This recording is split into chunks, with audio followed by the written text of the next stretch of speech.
اگر جب اللہ ایک ہی ہے تو پھر میرے جو بیک گراؤنڈ ہے وہ سب مسلمان بھائی ہے، میں اکیلا ہندو، تو مجھ کو بھی چاہے تو مسلمان بنا سکتے تھے، پر کیوں نہیں؟ اللہ اگر ایک ہے تو مجھ کو بھی چاہے مسلمان بنا سکتے تھے، میرے کو کیوں ہندو بنا؟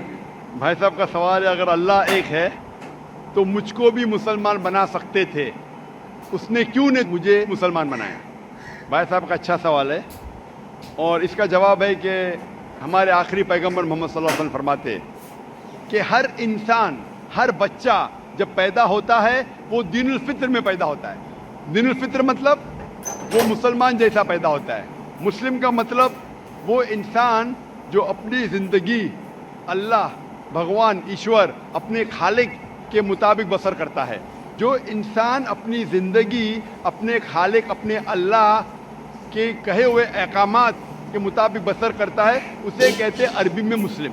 تو ہر انسان جب پیدا ہوتا ہے، چاہے ہندو خاندان میں پیدا ہو یا عیسائی خاندان میں یا یہودی خاندان میں یا مسلم خاندان میں، کوئی بھی خاندان میں پیدا ہوتا ہے، وہ پیدا ہوتا ہے مسلمان جیسا۔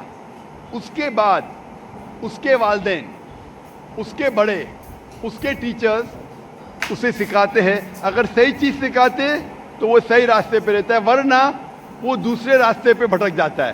ہو سکتا ہے کہ وہ بت پرستی کرنے لگے، وہ مورتی پوجا کرنے لگتا ہے، ہو سکتا ہے وہ آگ کی پوجا کرنے لگے۔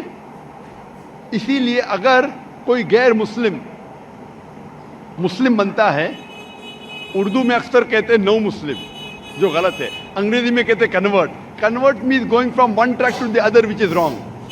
صحیح لفظ ہے لوٹا ہوا مسلم، کیونکہ ہر انسان پیدا ہوتا ہے مسلم جیسا، پھر اس کے والدین، اس کے بڑے کے ذریعے سے وہ غلط ٹریک پہ جاتا ہے، اور جب صحیح ٹریک پہ آ جاتا ہے واپس، صحیح لفظ ہے لوٹا ہوا مسلم۔ انگریزی میں کہیں گے ریورٹ۔ اکثر ہم کہتے ہیں نو مسلم، جو اسلامی تعلیمات کے مطابق غلط ہے۔ صحیح لفظ ہونا چاہیے لوٹا ہوا مسلم، ریورٹ۔ اور آپ کا سوال تھا کہ اللہ نے تمہیں مسلم کیوں نہیں بنایا؟ اللہ نے تمہیں مسلم ہی بنایا۔ ہو سکتا ہے کہ بچپن میں آپ کے بڑے، آپ کے والدین، آپ کے ٹیچر آپ کو صحیح راستہ نہیں دکھا سکے اور آپ غلط راستے پہ گئے، لیکن اس کے باوجود آپ اللہ کو دوشی نہیں ٹھہرا سکتے۔ آپ یہ پوچھ سکتے کہ اللہ نے کیوں مجھے ہندو خاندان میں پیدا کیا؟ اگر مسلم خاندان میں پیدا کیا ہوتا، ہو سکتا ہے کہ میں مسلمان ہوتا۔ اللہ تعالیٰ فرماتے ہیں قرآن مجید میں کہ اللہ اگر چاہے تو سارے انسانوں کو مسلمان بنا سکتا ہے، لیکن پھر ٹیسٹ کیا ہے؟ اگر ٹیچر چاہے تو سارے اسٹوڈنٹ کو پاس کر سکتا ہے، لیکن ٹیسٹ کیا ہے؟ ٹیسٹ وہ ہوتا ہے کہ ٹیچر صحیح تعلیم دینے کے بعد امتحان لیتا ہے، جو آدمی صحیح جواب دیتا ہے وہ پاس ہوتا ہے، جو غلط دیتا ہے فیل ہوتا ہے۔ اللہ تعالیٰ نے سارے انسانوں کو اپنا آخری پیغام دے چکا ہے قرآن مجید۔ اس کے بعد اگر انسان اس پہ عمل کرتے تو پاس ہوتے، عمل نہیں کرتے تو فیل ہوتے۔ اور اگر آپ اللہ سے کمپلین کریں گے کہ کیوں مجھے ہندو خاندان میں پیدا کیا، تو اللہ تعالیٰ فرماتے ہیں کہ آپ کدھر بھی پیدا ہو، چاہے مسلمان خاندان میں یا ہندو خاندان میں، یہ کہنا کہ ہر انسان جو مسلم خاندان میں پیدا ہوتا ہے جنت میں جائے گا، بالکل غلط ہے۔ صرف مسلمان خاندان میں پیدا ہونے کے بعد اور مسلم نام رکھنے سے انسان جنت میں نہیں جاتا ہے۔ جنت میں جانے کے لیے ایک اللہ میں ماننے کے علاوہ، اللہ کے رسول میں ماننے کے علاوہ ان کے احکامات پہ عمل کرنا چاہیے۔ ہر مسلم عمل تو نہیں کرتا ہے، تو ہر انسان جو مسلم خاندان میں پیدا ہوتا ہے وہ جنت میں نہیں جائے گا۔ لیکن اللہ تعالیٰ یہ فرماتے ہیں کہ ہر انسان کو سورہ فصلت میں سورہ نمبر 41 آیت نمبر 53 اللہ تعالیٰ فرماتے سنوریم آیاتنا فی الآفاق وفی انفسہم حتی یتبین انہ الحق، کہ بہت جلدی ہم آپ کو اپنی نشانیاں دکھائیں گے۔ اللہ تعالیٰ فرما رہے انسانوں سے کہ جلد ہم آپ کو ہماری نشانیاں دکھائیں گے ہورائزنز میں، تاکہ آپ پہ واضح ہو جائے کیا حق ہے، کیا اللہ ایک ہے، اللہ کے علاوہ کوئی معبود نہیں۔ لیکن حق ظاہر ہونے کے بعد ہر انسان اس پہ عمل کرنا ضروری نہیں۔ وہ انسان سوچ سکتا ہے کہ اگر میں اسلام قبول کروں تو ہو سکتا ہے کہ میرے دوست مجھے چھوڑ دیں گے، ہو سکتا ہے کہ میرے والدین مجھے جائیداد سے بے دخل کر دیں گے، ہو سکتا ہے کہ مجھے میرے تجارت میں نقصان ہو. تو یہ سب چیزیں انسان کو بہت بار بھٹکاتی ہے اور حق قبول کرنے سے روکتی ہے. لیکن آخرت کے دن پر آپ یہ اللہ سے کمپلین نہیں کر سکیں گے کہ مجھے کسی نے بھی اسلام کے بارے میں نہیں کہا. اسی لیے قرآن مجید میں لکھا گیا ہے سورہ انعام میں سورہ نمبر 6 آیت نمبر 158 کہ اس دن، آخرت کے دن، اگر آپ کہیں گے کہ میرے والدین بت پرست تھے، مورتی پوجا کرتے تھے، اسی لیے میں کر رہا ہوں، تو اللہ تعالیٰ فرمائے گا یہ بہانہ نہیں چلے گا، کیونکہ اللہ تعالیٰ خود ہر انسان کے دل میں واضح کر دیتا ہے حق کیا ہے، اور واضح کرنے کے بعد آپ کے پاس کوئی شکایت کا موقع نہیں رہے گا. اور آپ کو بھی، آپ آج اس مجلس میں آ چکے ہیں اور میں نے لاکھوں لوگ کے سامنے آپ کو واضح کیا ہے کہ خدا ایک ہے، اس کے علاوہ کوئی معبود نہیں، اور محمد صلی اللہ علیہ وسلم اس کے آخری پیغمبر ہے. اگر آج آپ اس بات کو نہیں مانیں گے تو کل آپ یہ کمپلین نہیں کر سکیں گے، آپ شکایت نہیں کر سکیں گے اللہ سے کہ مجھے پتہ نہیں تھا. باقی لوگ کر سکیں گے کہ نہیں، وہ بعد میں دیکھا جائے گا. اللہ تو واضح کر دیا کس کے ذریعے پتہ نہیں، لیکن آج میرے ذریعے تو کر رہا ہے آپ کو. اور اتنے لاکھوں لوگ شہادہ دے رہے اور کروڑوں لوگ ٹیلی ویژن پہ دیکھ رہے آپ کو. تو ابھی آپ کے پاس کوئی بہانہ نہیں، کوئی شکایت نہیں یہ کہنے کے لیے کہ میں مسلمان خاندان میں پیدا نہیں ہوا اس لیے میں نے اس دھرم کو ایکسیپٹ نہیں کیا. میں آپ سے پوچھنا چاہتا ہوں بھائی صاحب، آپ مانتے ہیں کہ خدا ایک ہے؟ وہ تو ہے. آپ مانتے ہیں خدا ایک ہے؟ ہاں. آپ مانتے ہیں کہ بت پرستی غلط ہے؟ پر کون سا خدا ہے وہ پتہ نہیں.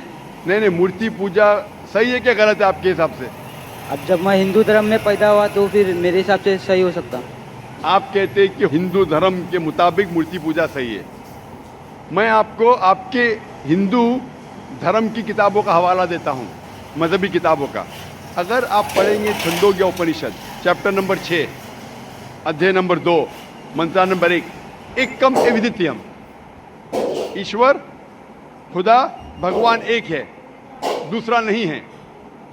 لکھا ہے سویتا سوتر اپنشد میں ادھیے نمبر 6 شلوک نمبر 9 میں ناچسیہ کسج جنیتا نچدیپا، اس ایشور کے کوئی والدین نہیں، اس ایشور کا کوئی رب نہیں. مطلب ایشور کا، بھگوان کا کوئی والد نہیں، کوئی والدہ نہیں، اس کے اوپر کوئی نہیں. اور صاف طور پہ لکھا گیا ہے سویتا سوتر اپنشد میں ادھیائے نمبر 4 منترا نمبر 19 میں ن تسیہ پرتیما استی، اس ایشور کی، اس بھگوان کی، اس اللہ کی کوئی پرتیما نہیں، کوئی عکس نہیں. پرتیما جو سنسکرت لفظ ہے اس کے معنی ہے عکس. خدا کا کوئی عکس نہیں، کوئی پرتیما نہیں، کوئی فوٹوگراف نہیں، کوئی پینٹنگ نہیں، کوئی پورٹریٹ نہیں، کوئی مورتی نہیں، کوئی بت نہیں.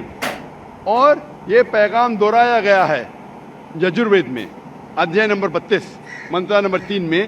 اس میں لکھا ہے نا تسر پرتیما استی، اس ایشور، اس بھگوان، اس اللہ کی کوئی پرتیما نہیں، کوئی عکس نہیں، کوئی پکچر نہیں، کوئی پینٹنگ نہیں، کوئی پورٹریٹ نہیں، کوئی بت نہیں، کوئی مورتی نہیں. صاف طور پہ آپ کے مذہبی کتاب میں لکھا ہے کہ مورتی پوجا غلط ہے. اور ہندوازم کا برہما سوترا ہے ایکم براہم دیوتیا ناستے نینا ناستے کنچن، بھگوان ایک ہی ہے، دوسرا نہیں ہے، نہیں ہے، نہیں ہے، ذرا بھی نہیں ہے. ابھی میں آپ سے پوچھتا ہوں بھائی صاحب، جب آپ کے مذہبی کتاب میں صاف طور سے لکھا ہوا ہے کہ مورتی پوجا غلط ہے، تو پھر بھی آپ مانتے ہیں کہ مورتی پوجا صحیح ہے؟ نہیں. آپ مانتے ہیں کہ مورتی پوجا صحیح ہے غلط ہے؟ پھر غلط. آپ مانتے ہیں کہ خدا ایک ہے؟ ہاں. آپ مانتے ہیں کہ مورتی پوجا غلط ہے؟ ہاں. آپ مانتے ہیں کہ اس خدا، اس ایشور، اس اللہ کے آخری پیغمبر محمد صلی اللہ علیہ وسلم ہے؟ سر بٹ اور ایک کوشچن ہے. سوری، بٹ ایک کوشچن ہے. آپ کا ایک سوال ہے؟ ہاں. ٹھیک ہے، پوچھ سکتے ہیں آپ. اگر میں مسلمان بن گیا جی اور ایسا ہی تو انسان کو بھوت ہی بھڑکاتا نا. آپ اگر مسلمان بن گئے تو وہ نہیں, انسان کو تو شیطان ہی بھڑکاتا نا.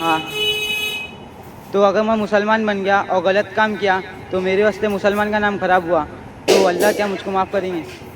بھائی صاحب کا سوال ہے کہ انسان کو اکثر شیطان بھڑکاتا ہے. اگر میں مسلمان بن گیا اور شیطان مجھے بھڑکایا اور میں غلط کام کیا تو کیا اللہ تعالیٰ مجھے معاف کرے گا؟ بھائی صاحب کا اچھا سوال ہے کہ اگر وہ اسلام قبول کیا اور شیطان نے بھڑکایا, اس نے غلط کام کیا, تو کیا اللہ معاف کرے گا؟ دو چیزیں ہیں. ایک انسان ہے جو اسلام قبول ہی نہیں کرتا ہے. جو انسان اسلام قبول ہی نہیں کرتا ہے, نہیں مانتا ہے کہ خدا ایک ہے, بت پرستی کرتا ہے, اللہ کے آخری پیغمبر محمد صلی اللہ علیہ وسلم نہیں مانتا ہے, اس کے لیے 100% وہ جنت میں نہیں جا سکتا ہے. 100%, کیونکہ وہ ایشور کے علاوہ دوسرے کس کی عبادت کرتا ہے. دوسری طرف ایک انسان ہے جو مانتا ہے کہ ایک اللہ ہے, مانتا ہے کہ مورتی پوجا غلط ہے, مانتا ہے کہ محمد صلی اللہ علیہ وسلم آخری پیغمبر ہے, اور غلط کام کرتا ہے. ہو سکتا ہے کہ جھوٹ بولتا ہے, ہو سکتا ہے کہ وہ چوری کرا, ہو سکتا ہے وہ شراب پی رہا ہے. یہ غلط ہے, حرام ہے. لیکن پھر بھی اگر وہ بت پرستی نہیں کرتا ہے, اللہ تعالیٰ فرماتے سورہ نساء میں سورہ نمبر 4 آیت نمبر 48 میں, اور سورہ نساء سورہ نمبر 4 آیت نمبر 116 میں, کہ اللہ اگر چاہے تو آپ کے کوئی بھی گناہ کو معاف کر سکتا ہے, لیکن شرک کو کبھی نہیں معاف کریں گا. تو شرک کے علاوہ, بت پرستی کے علاوہ, مورتی پوجا کے علاوہ اگر آپ دوسرے گناہ کریں گے تو اللہ تعالیٰ معاف کر سکتا ہے آپ کے. پھر بھی چانسز ہے کہ آپ جنت میں جا سکتے ہیں. لیکن اگر بت پرستی کرتے ہوئے آپ مریں گے تو آپ کو جنت میں جانے کا کوئی بھی چانس نہیں ہے. اسی لیے اللہ تعالیٰ فرماتے ہیں کہ جب میرے بندے سارے دن گناہ کرتے ہیں, غلط کام کرتے ہیں, لیکن جب رات کو توبہ کرتے ہیں تو میں انہیں معاف کر لیتا ہوں. میرے بندے اگر رات کو گناہ کرتے ہیں اور دن میں توبہ کرتے ہیں تو میں انہیں معاف کر لیتا ہوں, کیونکہ اللہ سبحانہ و تعالیٰ رحمان اور رحیم ہے. وہ رحمت والا ہے اور کرم کرنے والا ہے. آپ اگر غلطیاں کریں گے, اگر شیطان بھڑکائیں گا تو پڑھو اعوذ باللہ من الشیطان الرجیم. جب آپ کو پتہ چلے گا اپنی غلطی کی, اللہ سے توبہ کرو, دعا کرو کہ پھر سے وہ چیز نہیں کریں گے, اور اچھی نیت سے پھر سے اللہ کی طرف پلٹتے, اللہ تعالیٰ معاف کرے گا. پھر سے آپ گناہ کریں گے, پھر سے معافی مانگو. اللہ رحمان اور رحیم ہے, جب بھی معافی مانگو سچے دل سے مانگو, انشاءاللہ اللہ آپ کو معاف کریں گا. اور اگر آپ بت پرستی سے دور ہے, یہ سب سے بڑا گناہ ہے, تو آپ کے ہائی چانسز ہے کہ آپ جنت میں جائیں گے. تو ابھی میں آپ سے پوچھنا چاہتا ہوں. ہاں سر, ایک سیکنڈ سر, کیا قرآن میں لکھا ہے نا شراب حرام ہے؟ جی ہاں, تو جب سگریٹ بھی حرام ہوگا؟ سگریٹ بھی پینا حرام ہے. قرآن میں نہیں لکھا ہے لیکن حرام ہے. اچھا, یہی پوچھنا چاہتا, کیونکہ ہمارے یہاں جو ہے سیکٹر مسجد میں جماعتیں آتے ہیں وہ بھی سگریٹ پی لیتے. شراب پینا تو صاف طور پہ کہا گیا ہے قرآن مجید میں سورہ مائدہ سورہ 5 آیت نمبر 90 میں کہ حرام ہے. لیکن سگریٹ پینا قرآن مجید میں اس کا ذکر آتا ہے سورہ بقرہ میں سورہ نمبر 2 آیت نمبر 195 کہ اپنے ہاتھ سے اپنا خود قتل مت کرو, یعنی سوسائڈ مت کرو.